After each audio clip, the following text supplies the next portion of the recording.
நண்பர்கள் அனைவருக்கும் வணக்கம். இது தூரிகை ஜாலம் கிராஃபிக்ஸ் டிசைன்ஸ் தமிழில் கற்றல் மற்றும் பயிற்சிகள். நாம் இன்னைக்கு கோரல்ட்ரால உங்களுக்கு என்ன கற்றுக் கொடுக்க போறோன்னா, நம்ம யூடியூப் சேனலுக்கு தேவையான அழகான தம்ப்நெயில்களை எப்படி கோரல்ட்ரால நாம் வடிவமைக்கிறது அப்படின்றத தான் இன்றைக்கி நான் உங்களுக்கு கற்றுக் கொடுக்க போகிறேன். நம்ம ஏராளமான வீடியோக்களை எல்லாம் பதிவேற்றுறோம் யூடியூப்பில். அப்படி பதிவேற்றப்போ நம்மளுடைய பக்கங்களை பார்வையிடும் பார்வையாளர்கள் நம்மளுடைய இந்த தம்ப்நெயிலை பார்த்து இம்ப்ரெஸ் பண்ணி பார்வையிடுறாங்க அப்படின்னு நிறைய நம்மளுடைய சகோதரர்கள்லாம் சொன்னாங்க. அதனால் நம்மக்கிட்ட கேட்டுக்கிட்டாங்க, இந்த மாதிரி தம்ப்நெயிலை ஃபோட்டோஷாப்புங்கிற சாஃப்ட்வேரில் பண்ணிகிட்ருக்காங்க, நம்ம கோரல்ட்ராவில் எப்படி பண்ணுறது அப்படின்றத நீங்கள் கொஞ்சம் சொல்லுங்கள் அப்படின்னு கேட்டிருக்காங்க. அவங்களுடைய வேண்டுகோளையும் நான் ஏற்றுக்கிட்டு நம்ம கோரல்ட்ராவில் எப்படி ஒரு எளிமையான வடிவத்தில் ஒரு தம்ப்நெயிலை உருவாக்குறோம் அப்படின்றத உங்களுக்கு நான் இன்றைக்கி கற்றுக் கொடுக்குறேன். வாங்க நம்ம கோரல்ட்ரா வடிவமைப்புக்குள்ளே போகலாம். Right, okay. இங்கே நீங்கள் பார்த்துக்கிட்டு இருக்கீங்க பாருங்கள், ஒரு வடிவியல். இங்கே நீங்கள் பார்த்துட்ருக்க இந்த ஒரு வடிவியல் நான் இதை பற்றின ஒரு சில விளக்கத்தோடு உங்களுக்கு நான் பாடங்களை ஆரம்பிக்கிறேன். வடிவியல் நம்ம ரொம்ப வாழ்க்கைக்கு வடிவியல் ரொம்ப முக்கியமானது. வடிவியலுக்கும் நமக்கும் நெருங்கிய தொடர்பு இருக்குது.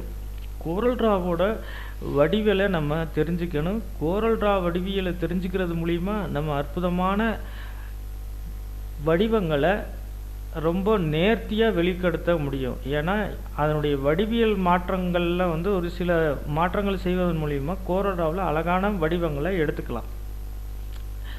நம்ம வடிவியல் எல்லாத்துக்குமே தெரிஞ்சது தான். நம்ம கணிதத்தில் நம்ம இளம் கல்விகள் கற்றுக்கிறப்போ நமக்கு வடிவியல் பாடங்கள் எடுத்திருக்காங்க. அதில் இருக்கக்கூடிய நுட்பங்களை நம்ம கவனத்தில் வச்சுக்கிறோம். அதனால் வடிவியலும் நம்மளுடைய இந்த கோரல்ட்ரா வடிவமைப்பு துறைக்கு ஒரு உதவியாக இருக்குது அப்படின்றத நான் உங்களுக்கு சொல்லிக்கிறேன். இங்கே பாருங்கள், நான் இந்த டிசைனை நீங்களும் பண்ணணும் அப்படின்னு நான் உங்கள்கிட்ட சொல்லிக்கிறேன். இது உங்களுக்கு பயிற்சிக்காக நம்ம சொல்கிறோம். இது எப்படி பண்ணுறதுங்கிறத இப்போ நம்ம பார்க்கலாம். இங்கே பாருங்கள், நம்ம அடிப்படையான சில கட்டங்களை நம்ம எடுத்திருக்கோம். இங்கே இந்த கட்டங்கள் எல்லாமே இங்கே பாருங்கள், நம்ம ரெக்டாங்குலர் டூலை அடிப்படையாக வச்சு தான் இது இன்றைக்கி அமைது இந்த வடிவம். இது வடிவத்தை எப்படி செய்கிறதுங்கிறத உங்களுக்கு சொல்கிறேன். முதல்ல நான் சொல்கிறபடி ஸ்டெப் ஸ்டெப்பாக இந்த டிசைன்களை நீங்களும் பயிற்சி பண்ணி பாருங்கள். நான் இன்றைக்கி இதை எடுத்து வச்சுருக்கேன்.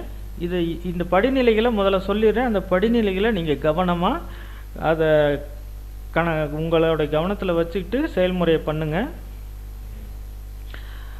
இங்கே பாருங்கள், உங்களுக்கு நீங்கள் முதல்ல இந்த மாதிரி நான் செலக்ட் பண்ணியிருக்கேன் பாருங்கள், ஒரு கட்டம், முதல் கட்டம் ஒன்று செலக்ட் பண்ணுங்கள். அந்த கட்டத்தினுடைய அளவுகள் பாருங்கள்.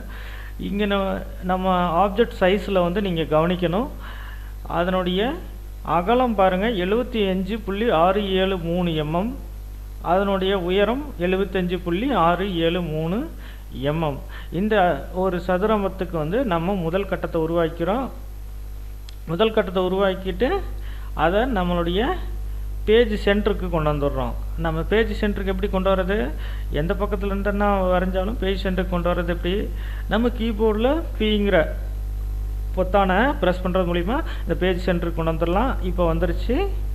அடுத்தது பாருங்கள், இன்னொரு கட்டம் அதே மாதிரி நான் ரெண்டாவது கட்டம் இங்கே காமிச்சது.